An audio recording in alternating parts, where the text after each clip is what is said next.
Thank you, Lord. Thank you, Jesus. Hallelujah. Praise the Lord. Hallelujah. Hallelujah.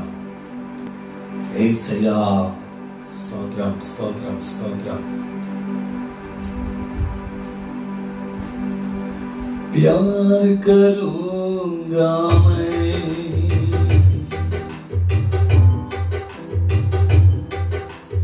ज्यादा तुझसे आराधना और गहराई से प्यार करूंगा मैं ज्यादा तुझसे आराधना और गहराई से पूरे मन से आराधना पूरे दिल से आराधना पूरे मन से आराधना पूरे बल से प्रेम करूं ओ आराधना आराधना आराधना आराधना आराधना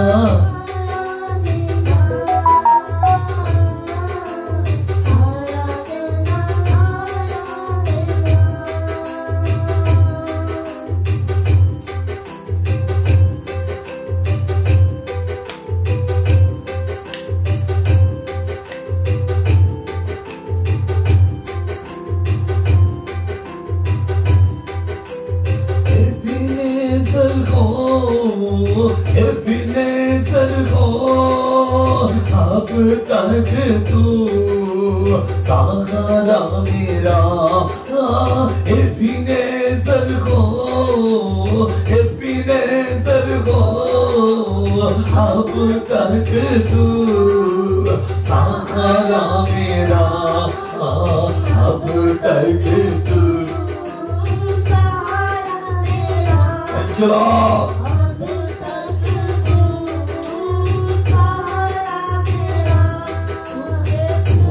मन से आराधना पूरे बल से प्रेम करूं पूरे मन से आराधना पूरे बल से प्रेम करूं आराधना आराधना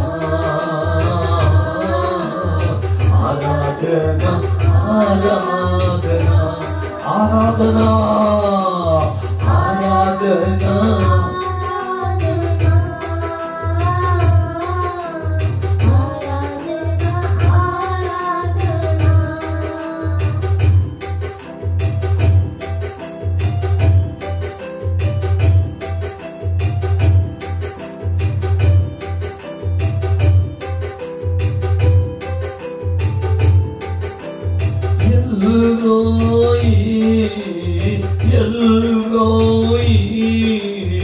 याद किया धन्यवाद प्रभु एल्रोई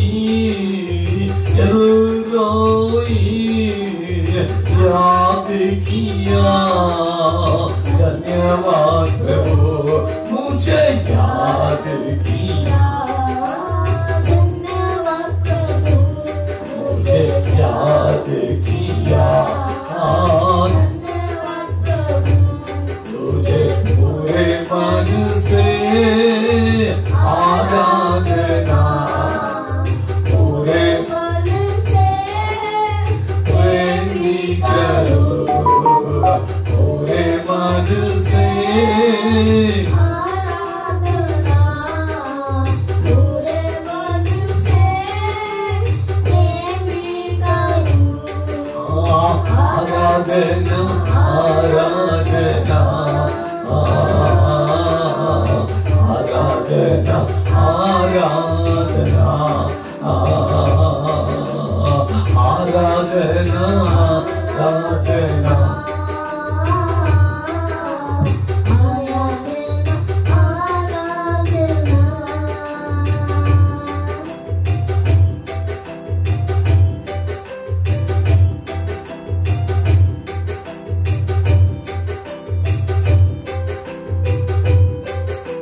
रफा चंगा किया, धन्यवाद प्रभु। यहोवा रफा, यहोवा रफा चंगा किया,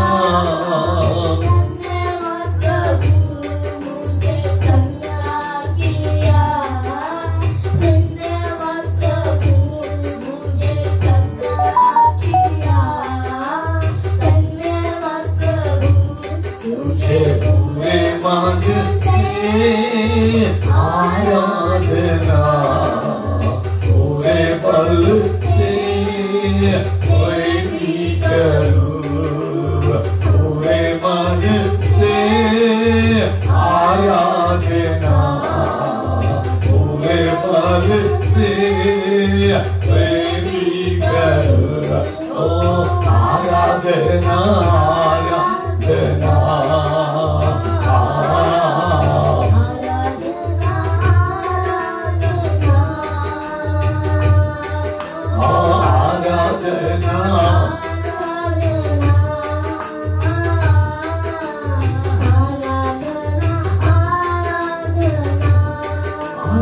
आराधना, आराधना, आराधना, आराधना,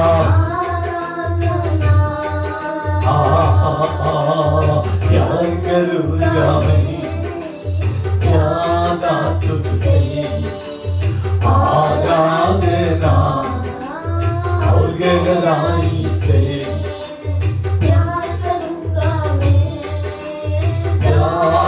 तुझसे, और गहराई से पूरे मन से आराधना, पूरे प्रेम भी करूं, पूरे मन से आराधना, पूरे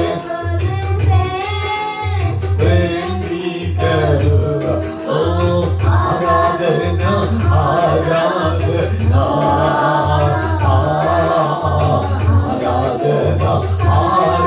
आराधना, आराधना, आराधना, आराधना, आराधना, आराधना, ईसैया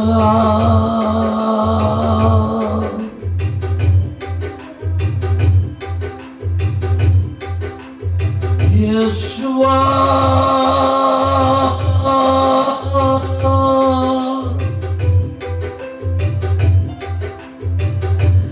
Yeshua,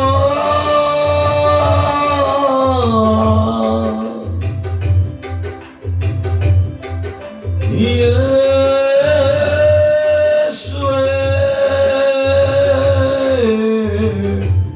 Yeshua.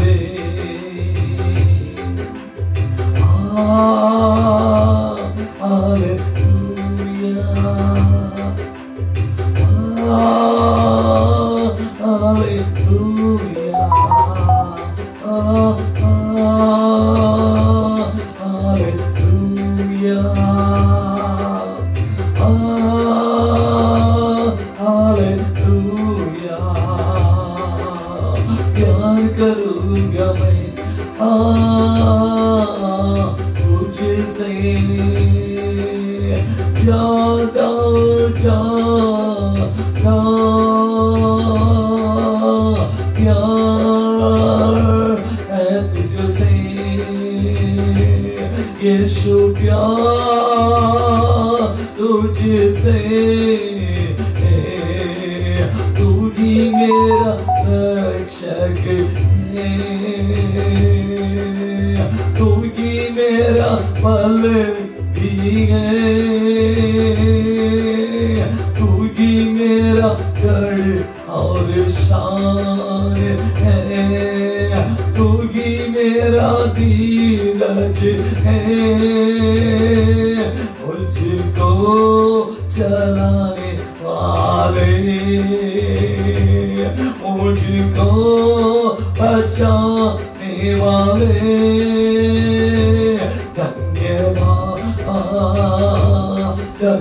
धन्यवाद धन्यवाद धन्यवाद। प्यार करूंगा मैं ज्यादा तुझसे, आराधना और गहराई से प्यार करूंगा मैं ज्यादा तुझसे, आराधना और गहराई से। पूरे गहराई के साथ तेरी आराधना करते हैं बाप, तेरी स्तुति करते हैं पिताजी। सुबह के समय आराधना के लिए मौका दिया, वचन के सेवकाई में आगे जाते समय हमारे संग रहकर हमें चलाइए, अगुवाई कीजिए। आपकी महिमा हो इसलिए अपने पवित्र सामर्थ को आप हमारे बीच में भेजिएगा। बाप आपके नाम की महिमा हो। आदर आपको करते, सम्मान आपको करते, महिमा आपको देकर यीशु मसीह के नाम से मांगते हैं, आमीन।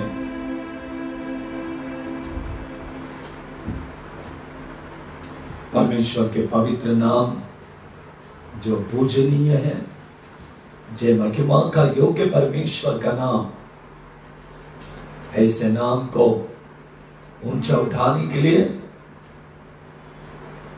प्रभु ने मौका दिया, इसलिए मैं प्रभु को धन्यवाद देता हूं। हर दिन जैसे हम शास्त्र भाग को याद करते हैं, कुछ एक नए नए टॉपिक्स हैं, हम प्रभु का धन्यवाद करते रहते हैं। परमेश्वर का वचन ये पवित्र मन्ना है, परमेश्वर का वचन हमसे बातें करने वाला है, परमेश्वर का वचन हमें मार्ग दिखलाने वाला है, परमेश्वर का वचन हमें सच्चाई के तरफ लेकर जाने वाला है। और ऐसे परमेश्वर के वचन को सुनने के लिए आज परमेश्वर के पवित्र सन्मुख में हम लोग आ चुके हैं। कितना भाग्य का विषय है, कितना अनोखा विषय है, कितना संपन्न विषय है, कितना भाग्य को परमेश्वर ने हमें दिया है। तो आ जाइए, हम एक नए विषय के साथ प्रभु के चरणों के पास जाएंगे। वचन कहती है, श्रेष्ठ गीत उसके 2 अध्याय की 14वीं पद को पढ़कर प्रभु का धन्यवाद करेंगे। श्रेष्ठ गीत उसकी 2 अध्याय की 14वीं पद।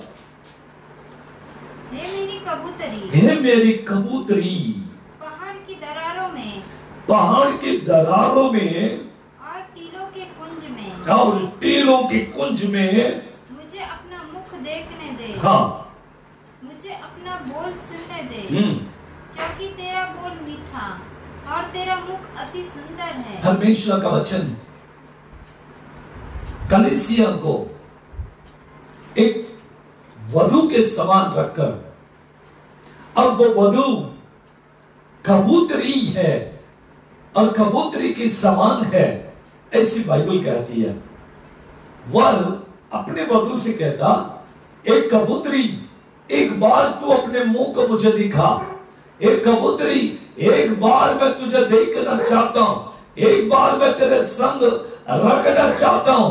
पवित्र वचन आज हमसे बातें करने वाले वचन को स्मरण करते हुए परमेश्वर के पवित्र सन्मुख में जाकर परमेश्वर के नाम की महिमा करने का अवसर परमेश्वर ने हमें दिया, इसलिए मैं प्रभु को धन्यवाद देता हूं।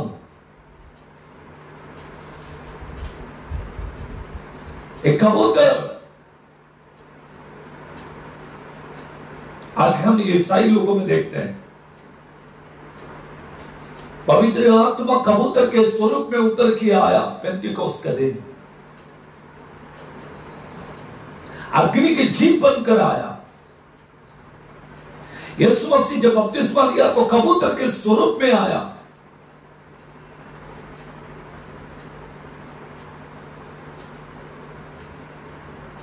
इसलिए आज पवित्र आत्मा के लिए जब ये पवित्र आत्मा को दिखाना चाहते हैं लोग, तो एक कबूतर के समान दिखाते हैं। आज मैं कबूतर के बारे में आपसे बात करने वाला हूं, कैसे रहता है। रूत के ग्रंथ उसके पहले अध्याय में नवोमी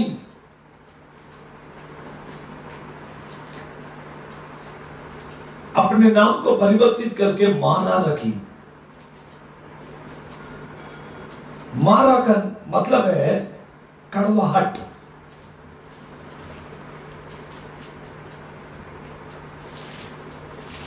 कड़वाहट की जिंदगी के बारे में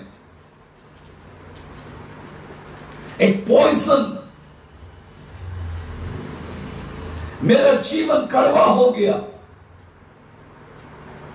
इस बात को निदर्शन करने के लिए, इस बात को बताने के लिए नवोमी ने अपने नाम को बदलकर मारा में परिवर्तित की। एक अच्छा व्यक्ति जब तक यरूशलेम में थी तब तक उसका नाम नयोमी ऐसा था, परंतु जब परमेश्वर के सानिध्य को छोड़कर गई तो मारा में परिवर्तित हुई।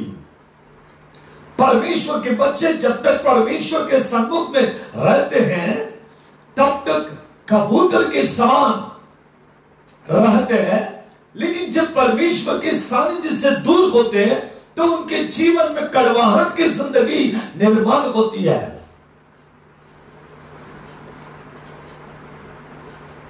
हम हर पक्षी को काटेंगे, मतलब एक मुर्गी को काटते तो उसके अंदर एक छोटा सा पॉइजन होता है,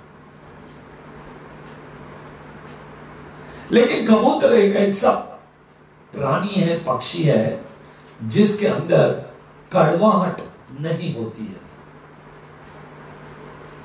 पॉइजन बैग जो होता है वो उसके शरीर में नहीं होती। जैसा दिखने के लिए बाहर से खूबसूरत है, वैसे ही उसके अंदर कड़वाहट ना रखने वाला एक पक्षी है कबूतरी। क्योंकि परमेश्वर का पवित्र वचन कहती है कि वो पक्षी कलीसिया के साथ में संबोधित की गई है, जिसके हृदय में कड़वाहट ना हो, जिसके जीवन में कड़वाहट ना हो। कलीसिया मतलब आप और मैं, हम में पवित्र आत्मा वास करता है, हम परमेश्वर के मंदिर हैं, हम कबूतर के समान दिखाई देते हैं, हम उड़ने वाले लोग हैं, हम स्वर्ग जाने वाले लोग हैं, परंतु क्या हम में कड़वाहट की जिंदगी है तो हम पवित्रता को दर्शा पाएंगे? क्या हम उठा लिए जाएंगे? अगर ऐसा ना हो तो अपने आप को कबूतर के समान यदि दिखना चाहते हो तो कबूतर के अंदर जैसी कड़वाहट नहीं है, वैसे कि मसीही लोगों में भी कड़वाहट की जिंदगी ना हो। पवित्र वचन हमसे कहती है मत्ती 6 अध्याय, मैथ्यू चैप्टर 6 वर्स 14 में परमेश्वर का वचन कहता है, आइए पढ़ेंगे मत्ती 6 का 14।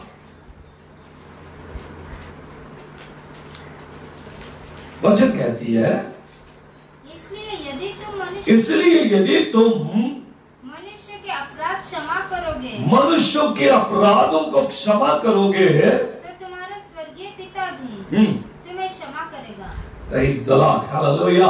तुम्हारा स्वर्गीय पिता भी तुम्हें क्षमा करेगा। इसलिए तुम मनुष्यों के अपराध को क्षमा करोगे तो तुम्हारा बाप तुम्हें क्षमा करेगा। मतलब इस पक्षी के अंदर क्षमा करने का जिंदगी है, निष्कलंक जीवन ऐसे कह सकते हैं। जैसे मत्ती 10वीं अध्याय का 16वें पद में लिखा है, देखो मैं तुम्हें भेड़ों के समान भेड़ियों के बीच में भेजता हूं, इसलिए सांप के समान बुद्धिमान और कबूतर के समान भोले बनो। निष्कलंक मतलब भोला,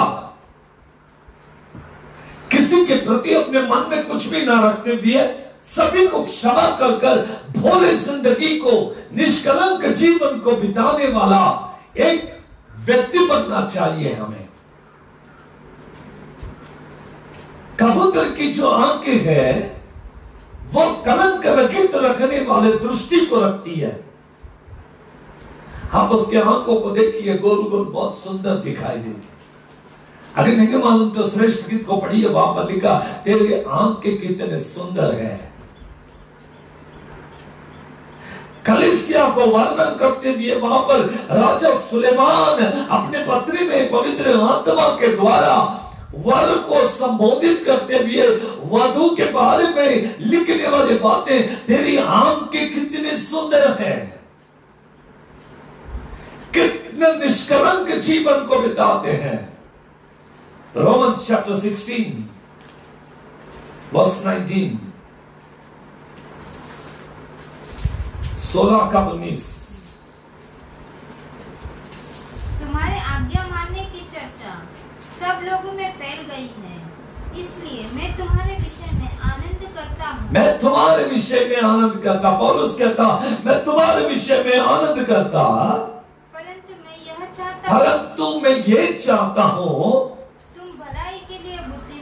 तुम भलाई के लिए बुद्धिमान बनो, परंतु बुराई के लिए भोले बने रहो। बुराई के लिए भोले बनो। ये भोलापन, निष्कलंक जीवन क्या है मालूम है? बुराई नहीं, कभी भी बुराई नहीं करना चाहिए। कबूतर अपने लिए घर को नहीं बनाता, कबूतर कभी अपने घोंसला नहीं बांधता, कबूतर कभी परमानेंट घर में नहीं रहता, कहीं तो किसी के घर में जाकर रह लेता, पहाड़ी के पत्थरों के दरारों में रहती है, घर के अंदर, बिल्डिंग्स के अंदर कहीं पर भी छोटा सा गैप दिखाई दिया तो उस गैप में जाकर रहती है। अभी तो ऐसा, लेकिन पुराने जमाने में पत्थरों के दरारों में रखने वाला पक्षी था कबूतर। आज ऊंचे बिल्डिंग्स के कॉर्नर्स में, कॉर्नर जहां रहता है वहां पर जाकर बैठकर अपने समय को बिता देती है, क्योंकि थोड़े दिन ही जीना है। अब वो थोड़े दिन के लिए क्यों मैं अपने घर को बनाऊं? कबूतर अपने जीवन को साफ सुथरा रखता है। वो दिन में खाना कम खाता और ज्यादा समय अपने मुंह से अपने शरीर को साफ करती है। अब कभी भी कबूतर को देखिए, वो हर दम अपने मुंह को अपने शरीर पर रखकर साफ रहती है। उसका घर सारे पक्षियों से भी गंदगी से भरा हुआ है। कौवा का घर बहुत सुंदर होता है, वहां पर इतने भी गंदगी नहीं होता, वो गंदगी बाहर करती है, अपना घर अच्छा रखता। लेकिन कबूतर का जो घर है वो गंदगी में रहती है, वो गंदे स्थान में रहती है, लेकिन अपने जीवन को पवित्र रखती है, वो अपने शरीर को पवित्र रखती है। उसके घर के पास में एक मिनट भी कोई रुक नहीं सकता, इतना गंदगी में वास करती है, परंतु अपने शरीर को सदा साफ करते हुए सुंदर अपने जीवन को बिताने वाला एक पक्षी है, कबूतर है। उपदेशक 5वीं अध्याय के पगले पर, सबोपदेशक 5वीं अध्याय के पगले पर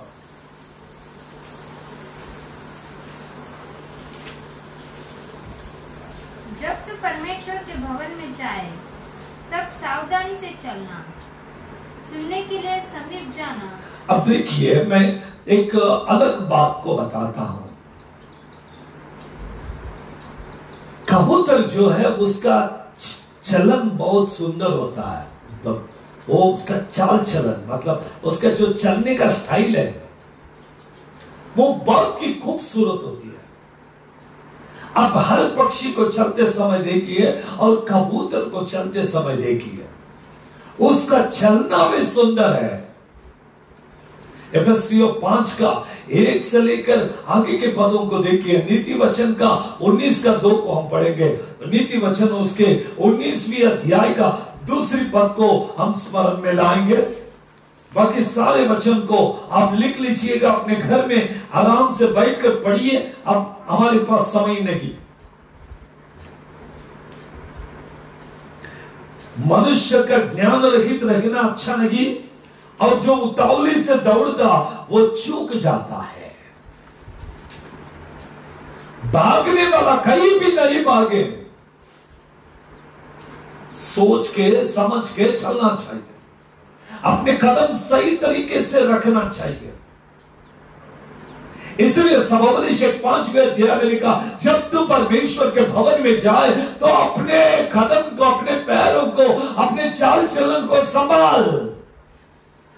कबूतर जब चलती है तो वो अपने मार्गों को संभाल कर चलती है। उसे मालूम है कैसे चलना चाहिए, उसके चाल चलन बहुत सुंदर होती है।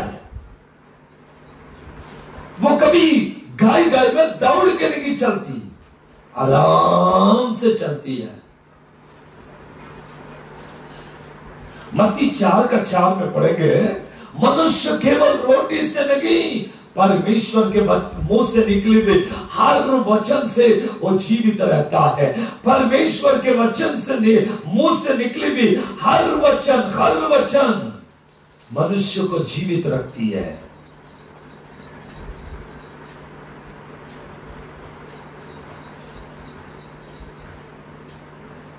व्यवस्था विवरण 8:3 में लिखा, उसने तुझे नम्र बनाया, भूखा भी होने दिया, फिर वो मात्रा मन्ना जिसे ना तू और ना तेरे पुरखा भी जानते थे, बड़ी वही तुझे खिलाया, इसलिए कि वो तुझको सिखाए कि मनुष्य केवल रोटी से नहीं, परंतु जो वचन यहोवा के मुंह से निकलता उनसे वो जीवित रहता।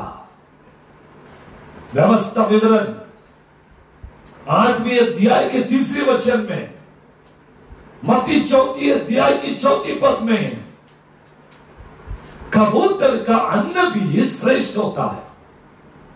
वो ऐसे ही कुछ भी खाते नहीं घूमता, कुछ भी खाकर कहीं पर भी आपको दिखाई नहीं देगा। कभी आपको मांस को खाते समय नहीं दिखाई देगा। उसका खाना भी बहुत ही श्रेष्ठ है, उसका चाल चलन भी बहुत सुंदर है, उसके आंखें वो भोले हैं, उसके अंदर कड़वाहट नहीं है। 5वीं बात को मैं आपको बताऊंगा, आमोस उसके 5वें अध्याय की 4 पद, आमोस 5:4।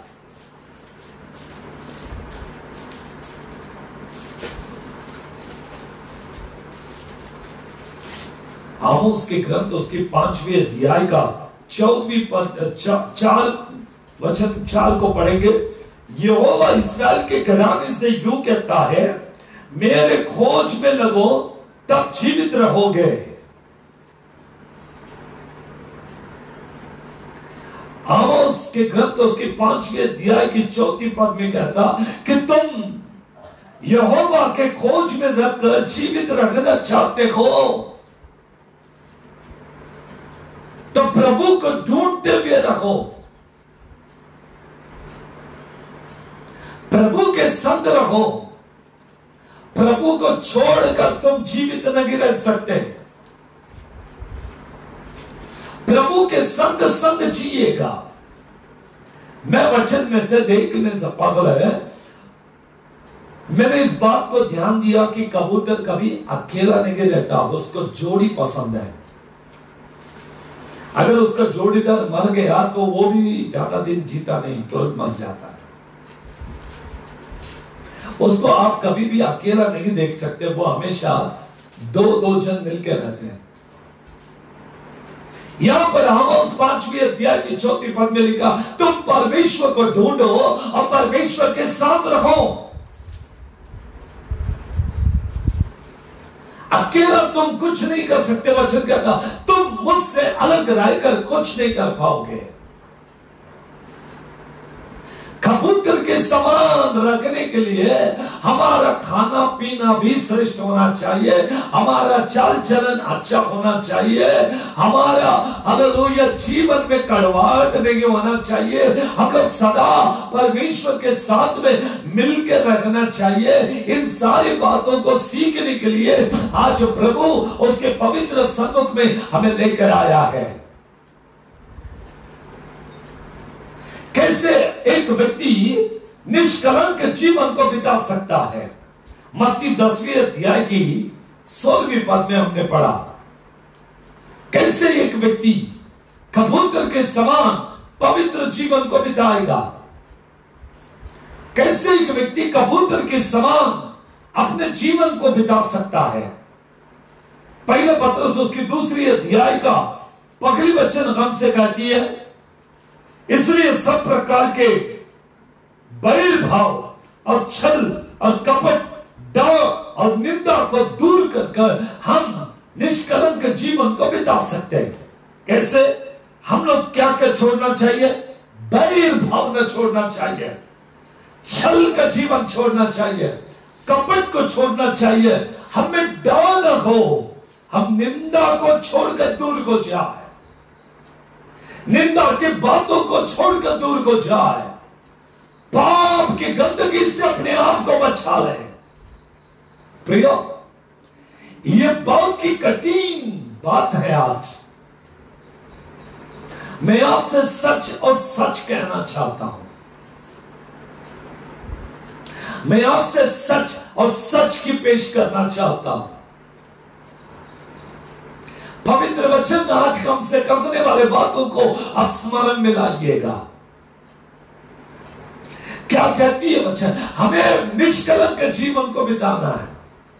यीशु ने कहा कबूतर के समान निष्कलंक रहो, कलंक रहित जीवन, कोई भी दाग हमें नहीं होना चाहिए आत्मिक जीवन में, नॉट फिजिकली। शारीरिक रीति में रहते समय लोग हमारी निंदा करेंगे, लोग हमें नाम रखेंगे, लोग हमें छल करेंगे, लोग अलग अलग तरीके से हमें भ्रमित करेंगे, लेकिन आत्मिक जीवन में दाग नहीं होना चाहिए, आत्मिक जीवन में कोई प्रकार का नुकसान नहीं होना चाहिए। पवित्र वचन से कुछ बातों को और हम आगे बढ़ते बढ़ते जाएंगे। वचन कहती है मत्ती 3:16, कैसे कबूतर उतर के आया वो मैं आपको दिखाना चाहता हूं। और यीशु बपतिस्मा लेकर तुरंत पानी से ऊपर आया और देखो उसके लिए आकाश खुल गया और उसने परमेश्वर के आत्मा को कबूतर के समान उतरते और अपने ऊपर आते देखा। कबूतर पवित्र आत्मा के स्वरूप में आते हुए देखा। वचन कहती है एफेसियों 4 अध्याय का 31वीं पद कहती है, Ephesians chapter 4 verse 31, बाइबल के वचन आज हमसे करने वाले वचन को हम पढ़ेंगे। सब प्रकार की कड़वाहट और प्रकोप और क्रोध और कलह और निंदा सब बैर भाव समेत तुमसे दूर की जाए। सब प्रकार की गंदी बातें तुमसे दूर हो जाए, सब प्रकार की कड़वाहट की जिंदगी हमारी जिंदगी से निकल जाए, हम पवित्र जीवन को बिताएं, हम निष्कलंक जीवन को बिताएं। इब्रानियों 12वें अध्याय का 15 और 16वीं वचन कहती है, ध्यान से देखते रहो, ऐसा न हो कि परमेश्वर के अनुग्रह से वंचित रह जाए और कोई कड़वी जड़ तुम में फूट कर बाहर ना निकले। कड़वाहट हमारे जीवन में नहीं होना चाहिए। यदि कबूतर के समान निष्कलंक जीवन को बिताते तो हम में सारी बैर भावना, निंदा की भावना, कड़वाहट की जिंदगी नहीं होनी चाहिए।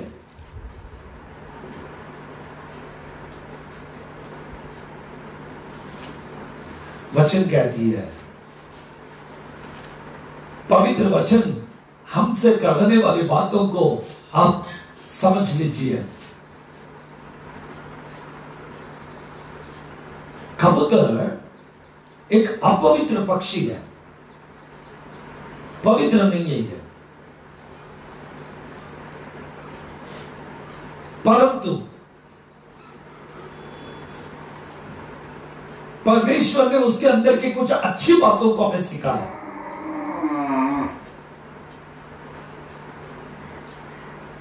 लेवी 5वें अध्याय की 7वें पद, लेवी 5:7 में लिखा है, पर यदि उसे भेड़ या बकरी देने की समर्थ न हो तो वो अपने पाप के कारण 2 पंडुकों या कबूतर के 2 बच्चे दोष बलि चढ़ाने के लिए यहोवा के पास लेकर आए। उनमें से एक तो पाप बलि और दूसरा होम बलि के लिए हो।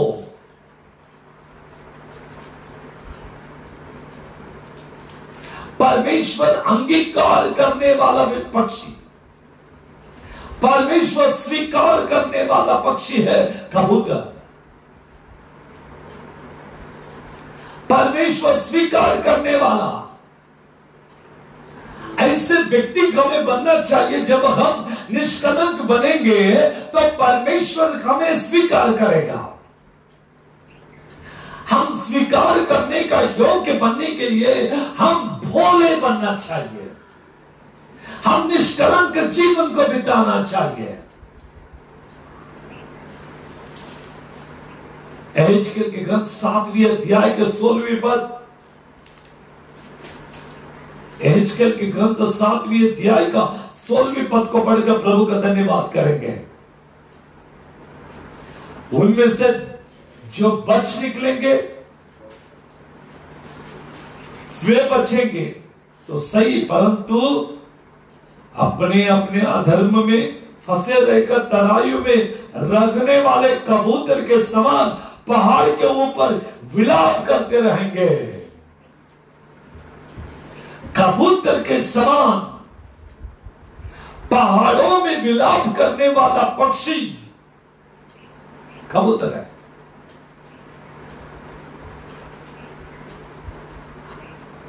रोने वाला पक्षी कबूतर है। अगर तुम बच भी जाए तो तुम रोने की जिंदगी, प्रार्थना में आंसू बहाने की जिंदगी। कबूतर के अंदर का अनुभव है कि वो आंसू बहाती है, वो रोती है, क्योंकि उसे पवित्र जिंदगी चाहिए। उसे घर नहीं चाहिए, उसे खाना नहीं मिलेगा तो चलेगा, लेकिन पवित्र जिंदगी चाहिए। जब वो चीज नहीं मिलती वो अलग जगह पर जाती है, दूर जाती है, अकेला रहकर निष्कलंक जीवन को बिताने के लिए रोकर प्रभु के सामने बिताने वाला समय को याद दिलाता है एहेजकेल। यदि तुम कबूतर के समान बनते हो तो आंसू बहाने की जिंदगी, रोने की जिंदगी, प्रार्थना में रो रो कर परमेश्वर से मांगने वाली जिंदगी हमारी होनी चाहिए। आंसुओं की जिंदगी में रखिए, प्रार्थना के जीवन में रहिए। पवित्र आत्मा आज हमसे करने वाले बातों को स्मरण में लाइएगा। वचन आज हमसे हमें उपदेश देती है कि आंसुओं की जिंदगी, प्रभु स्वीकार करने वाली जिंदगी, प्रभु को अंगीकार होने वाली जिंदगी। यशायाह की ग्रंथ 38वें अध्याय, the book of Isaiah chapter 38 verse 14।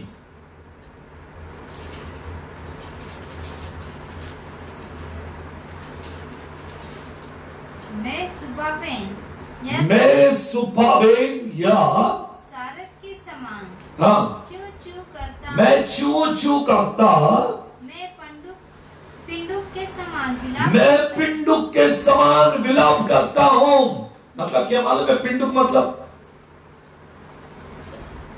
पिंडुक का मतलब जानते क्या लिखा? The book of Isaiah chapter 38 verse 14 में लिखा, क्या लिखा हुआ परमेश्वर के वचन में अलग अलग लैंग्वेज में अलग अलग लिखा है, लेकिन पक्षी तो एक ही है। लिखा वचन में पिंडुक, पिंडुक के समान विलाप, तेलुगु में पाउरम, इंग्लिश में क्या लिखा? Chatter. Second, voice was thin and weak, and I mourned like a dove. Like a Dove, मतलब क्लियरली लिखा कि कबूतर है वो। कबूतर क्या करती है? पिंडुक के समान मैं विलाप करता हूं।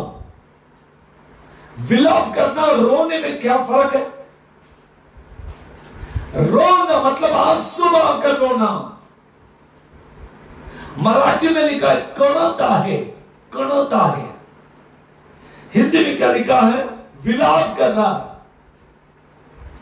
तेलुगु में लिखा मूल गुच्छुन्ना, मूलगुटा, कड़ना। रोना नहीं, अंदर से सिर्फ आवाज आना, लॉर्ड करके आवाज आना। एक दुखी व्यक्ति की जिंदगी में रखने वाले वेदना को प्रकट करना, ये कबूतर के अंदर रखने वाली विशेषता है। वो अंदर से दुखी होकर आवाज को निकालती है। प्रिय,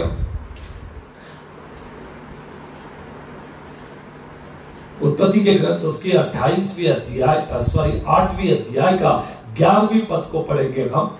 उत्पत्ति के 8वीं अध्याय की 11वीं पद को मैं आपको स्मरण दिलाना चाहता हूं। And I say to you that many shall come from the east and west, and shall sit down with Abraham. उत्पत्ति के ग्रंथ 8 का 11, तब 8:11।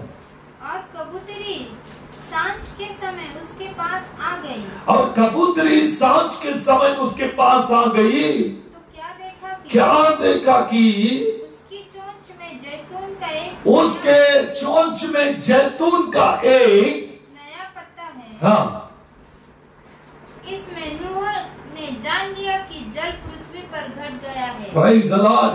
जब एक पक्षी अपने मुंह में जैतून का पत्ते लेकर आता, इसका मतलब है समाधान या शांति की निशानी। और कौन सी पक्षी? कबूतर। कबूतर जब उड़ाते हैं तो समाधान में उड़ाया जाता है, शांति की निशानी मानी जाती है। नोहा ने कौवे को छोड़ा, कौवा तो वापस नहीं आया। कौवा खाते पीते बैठ गया आराम से, लेकिन जब कबूतर को छोड़ा, कबूतर जाकर वहीं पर अपने जीवन को नहीं बिताया। खाना पीना बैठना इसमें टाइम पास करके नहीं बैठा। कबूतर गया अपने काम को जो मालिक ने दिया था वहां से केवल एक पत्ते को लाकर परमेश्वर के सेवक के हाथ में दे दिया। जो दायित्व को दिया था उसको पूरा कर दिया। परमेश्वर के पवित्र सम्मुख को अनुभव करने के लिए आए हुए परमेश्वर के बच्चों, परमेश्वर के सामने ग्रहणीय जीवन, ग्रहण योग्य जीवन को हमें बिताना है। परमेश्वर के सामने आंसू बहाने वाली जिंदगी हमारी जिंदगी होनी चाहिए। परमेश्वर के सामने अंदर से वेदना से भरी हुई जिंदगी, नाश होने वाली आत्माओं के प्रति दुख को बढ़कर परमेश्वर के सामने वेदना से प्रार्थना करने वाले लोग, बोझ से प्रार्थना करने वाले लोग हमें होना चाहिए। परमेश्वर के सामने समाधान को लाने वाले लोग हमें होना चाहिए। आज कितने लोग हैं जो शांति और समाधान उनकी जिंदगी में नहीं है।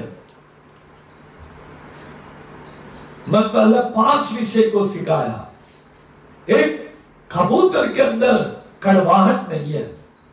दूसरी बात, अब वो निष्कलंक है। उसका भोजन पवित्र है।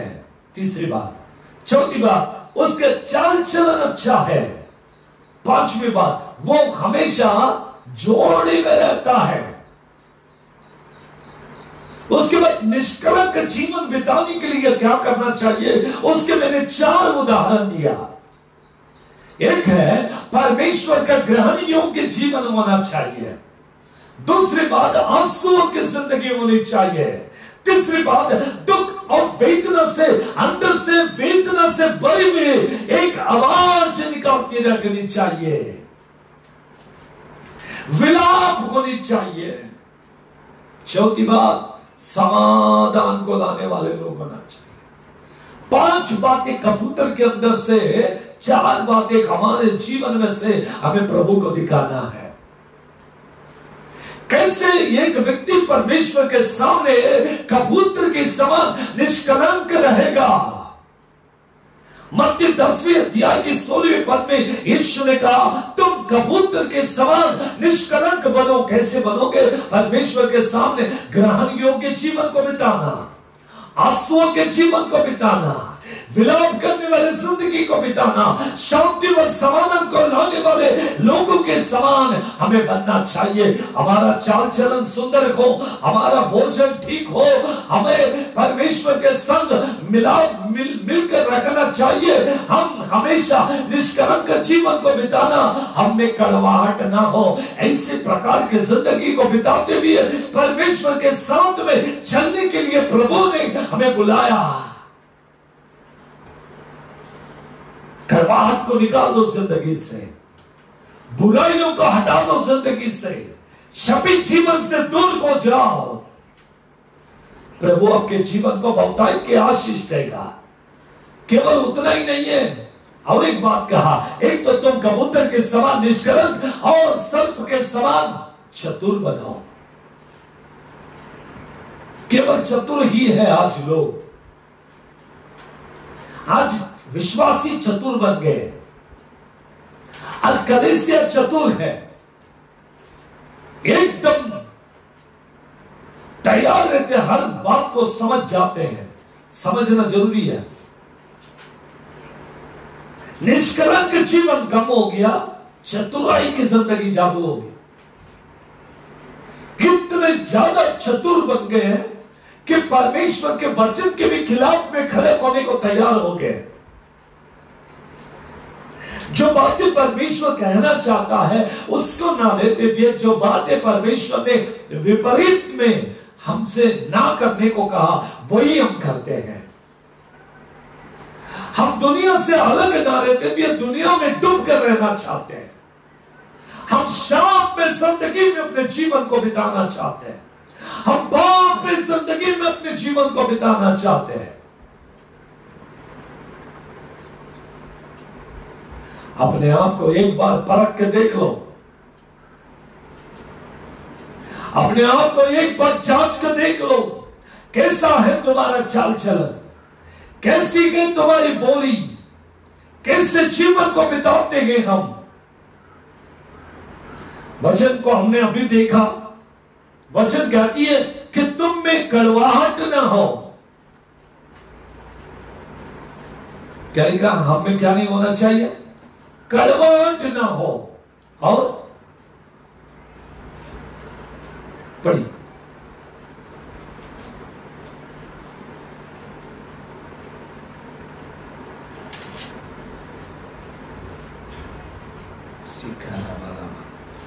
शीघ्र पढ़ी। हमें कड़वाहट नहीं होनी चाहिए। वचन लिखा है कि तुम में, दूसरी अध्याय का अगले वचन को हमने पढ़ा था, वहां पर साफ तौर पर वचन हमसे मार्गदर्शन किया कि तुम गलत बातों को करते हुए पाप और शाप में अपनी जिंदगी को ना बिताकर पवित्र जिंदगी में अपने आप को झोंककर परमेश्वर को पाने वाले जिंदगी को जब तुम बिताओगे, प्रभु आशीष को हमारे जीवन में देगा।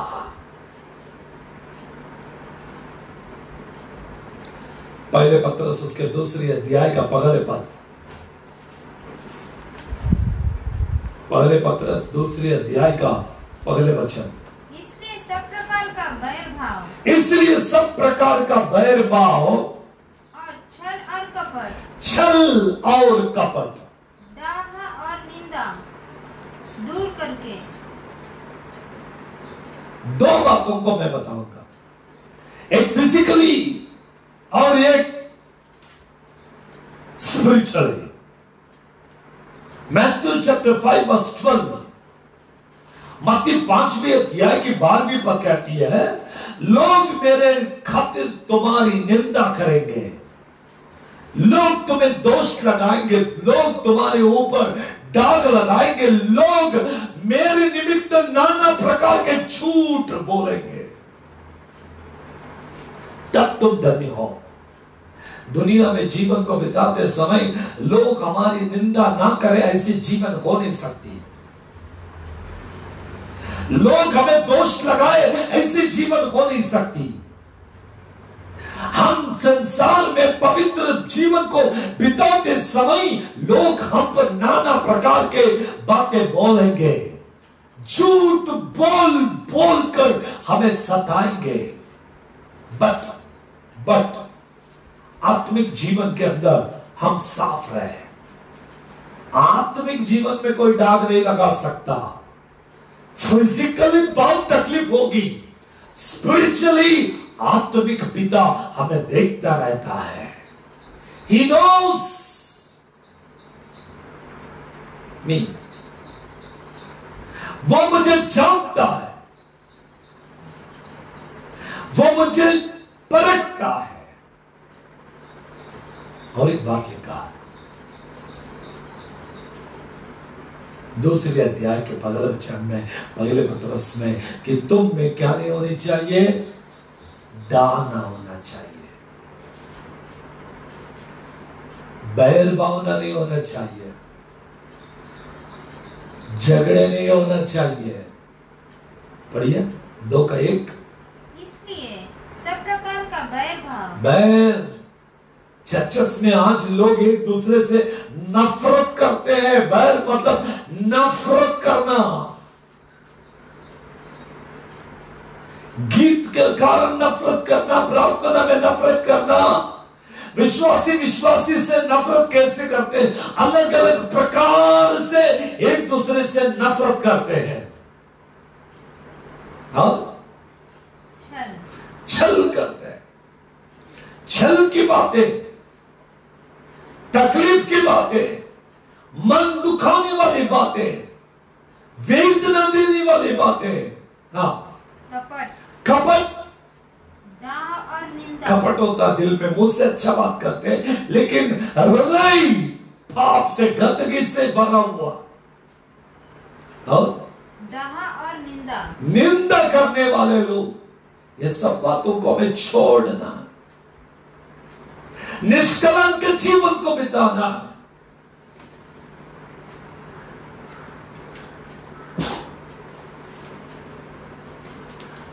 परमेश्वर को पसंद आने वाली जिंदगी,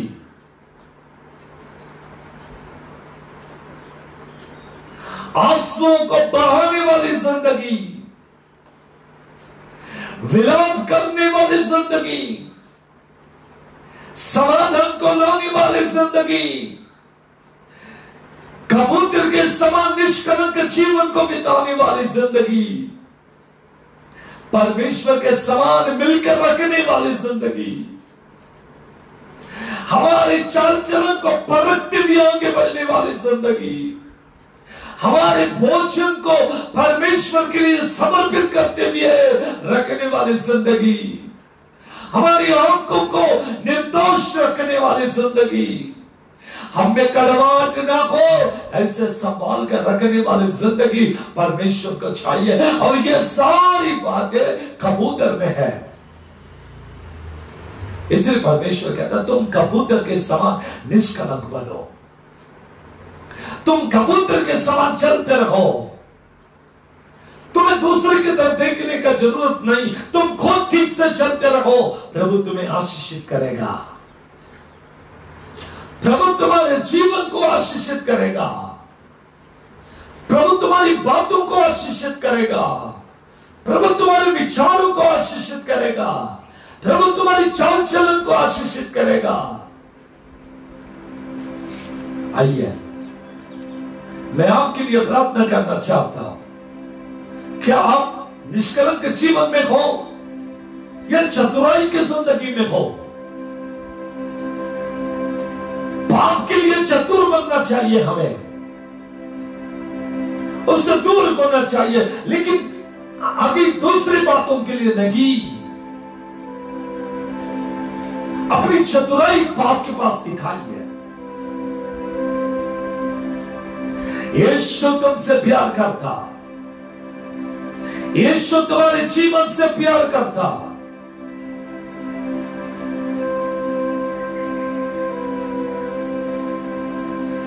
सर्वशक्तिमान परमेश्वर, आज आपके पवित्र सन्मुख में आकर बैठकर अब अपने परिवारों में जहां कहीं भी गए और तेरी वचन को सुनने के लिए खड़े घर बैठे गए उन लोगों को आप छू लीजिएगा। बीमारी की अवस्था में बेड पर पड़े हुए लोगों के लिए मैं प्रार्थना करता हूं, इसी वक्त मेरी वाणी सुनने वाले हर बीमार व्यक्ति वो चंगा हो जा। In the name of Jesus.